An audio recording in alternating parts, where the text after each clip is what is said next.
Halo pemirsa, Wall Street menutup minggu lalu dengan sedikit pertumbuhan. Ketiga indeks acuan dapat memantul dari level terendahnya, menghentikan penurunan 3 minggu beruntun, sehingga ketiganya ditutup berwarna hitam. Optimisme mungkin akan tetap ada pada minggu ini karena sentimen pasar tetap bullish. Namun sentimen akan sangat bergantung pada statistik makro terbaru. Misalnya, para trader sangat menantikan rilis indeks harga konsumen atau CPI Amerika Serikat. Laporan ini bisa memberikan petunjuk terkait sikap Fed selanjutnya terhadap kebijakan moneter. Selain itu, Amerika Serikat akan merilis data penjualan retail dan indeks sentimen konsumen University of Michigan. Para investor Wall Street akan memantau angka-angka terbaru dan ini merupakan rangkaian terakhir laporan ekonomi sebelum pertemuan FOMC minggu depan. Fed diperkirakan menaikkan suku bunga sebesar 75 basis poin untuk ketiga kalinya secara beruntun seiring inflasi yang masih tidak terkendali. Saksikan ulasan video kami hingga akhir dan ketahui lebih banyak berita di pasar saham. Silahkan tulis pendapat Anda di kolom komentar. Mari kita mulai. Kalender ekonomi minggu lalu hampir kosong. Beberapa petinggi Fed menyampaikan pidato yang membahas masih perlunya pengetatan agresif.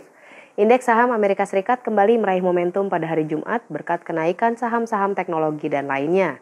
Terlebih, imbal hasil obligasi Treasury Amerika Serikat tenor 2 tahun yang sensitif terhadap komentar atas suku bunga mencapai level tertinggi 14 tahun. Para analis memperkirakan sentimen pasar meningkat karena para investor harus menghadapi kenaikan suku bunga sebesar 75 basis poin pada September setelah 3 minggu tidak ada kepastian. Peluang kenaikan suku bunga ini sebesar 87%. Para spekulan menyadari kini skenario lainnya tidak akan terjadi.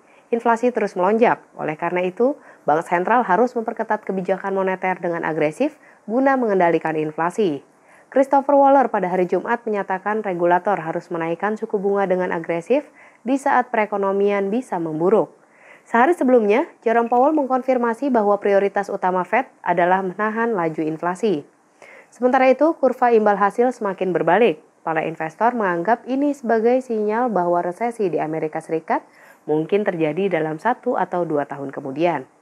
Jumat lalu Dow Jones menguat 1,1%, lalu indeks S&P 500 naik 1,5% dan Nasdaq melonjak sebanyak lebih dari 2%. Minggu lalu, Dow menguat sebesar 2,6%. Para investor merevisi portofolio mereka karena harga konsumen diperkirakan kembali turun. Indeks harga konsumen pada bulan Agustus diperkirakan melambat menjadi 8,1% dari 8,5% pada bulan Juli. Jika angkanya tiba-tiba naik, permintaan aset-aset safe haven akan meningkat, yang mempertegas tekanan pada saham.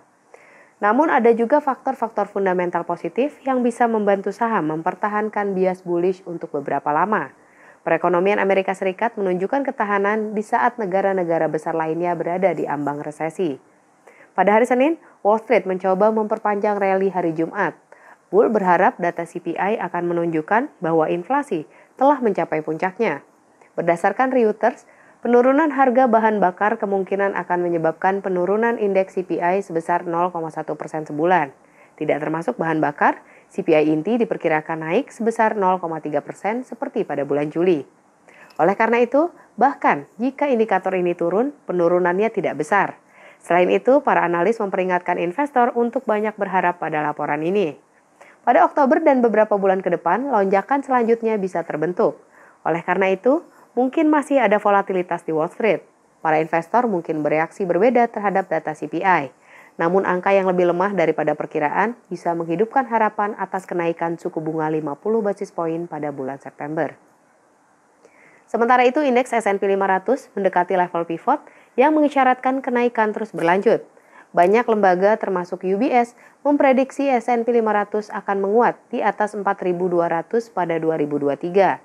Dalam waktu dekat, potensi kenaikannya cukup terbatas. Pada akhir minggu lalu, S&P 500 berhasil memantul sebesar 3,6%.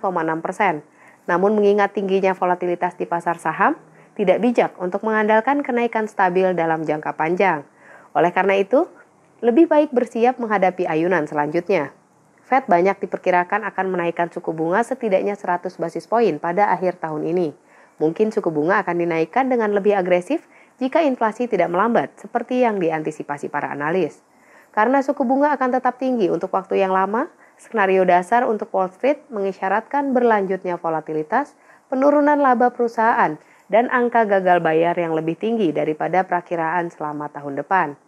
Dinilai dari indikator teknikal, arah selanjutnya tampaknya cukup jelas. Celah bullish mungkin terbentuk di tengah kombinasi peristiwa dan faktor. Sejauh ini, bull berhasil mempertahankan level support potensial di 3.900. Jika berkonsolidasi di atas level tersebut, indeks ini akan dapat menguji 4.115 sampai 4.160. Setelah itu, indeks ini mungkin mencapai level 4.200. Jika indeks S&P menetap di bawah 3.900, skenario bullish akan batal. Harga mungkin mendekati celah bullish sebelumnya di 3.790. Sesaat kemudian, S&P 500 bisa turun ke level terendah Juni di 3.630. Level resistance terletak di 4.603, kemudian di 4.120. Indeks teknologi Nasdaq 100 yang belakangan ini terus turun akibat pengetatan moneter, minggu lalu juga memantul. Indeks ini mencatatkan hasil terbaik dengan naik sebanyak 4,1%. Minggu yang baru ini akan dipenuhi agenda, namun kelanjutan rally di Wall Street cukup diragukan. Fed hampir tidak akan mengubah sikapnya, bahkan jika inflasi melambat. Para petinggi Fed telah memperjelas hal ini. Rally di pasar saham tampak seperti koreksi ke atas, yang sebagian dipicu oleh kondisi oversold setelah pidato Jerome Powell di Jackson Hole. Saham menguat signifikan, sehingga hampir tidak ada potensi kenaikan untuk pulih dalam jangka pendek. Selain laporan CPI, para trader juga mengantisipasi quadruple witching hour yang berlangsung pada Jumat ketiga setiap bulan saat 3 jenis sekuritas kadaluarsa secara bersamaan. Yang terpenting akan ada beberapa lelang treasury yang bisa mempengaruhi pergerakan imbal hasil obligasi dan saham. Agenda ini memiliki dampak lebih besar pada saham daripada publikasi data inflasi.